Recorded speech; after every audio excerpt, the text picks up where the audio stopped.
C ఉంటుంది, vitamin K ఉంటుంది, phosphorus, zinc, ఇనుము, పొటాషియము, కాల్షియం, ఇన్ని పోషక పదార్థాలు ఉన్నాయి.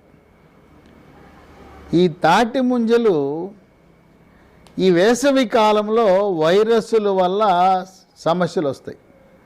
ఆమవారు, చికెన్ పాక్స్, పొంగు, తట్టు ఇలాంటి వైరస్సుల వల్ల వచ్చే సమస్యలు ఉన్నవాళ్ళు కూడా తాటి ముంజలు తింటే వాళ్ళకి ఎంతో ఉపశమనం లభిస్తుంది. తాటి ముంజి తినేటప్పుడు ముంజేమో తెల్లగా ఉంటుంది. లేత ముంజలు మాత్రమే తినండి. లేత ముంజని మాకెట్లా తెలవాలండి అంటే, ముంజె లోపల నీరు ఉంటే ఆ నీరు ఉన్నది లేత ముంజె.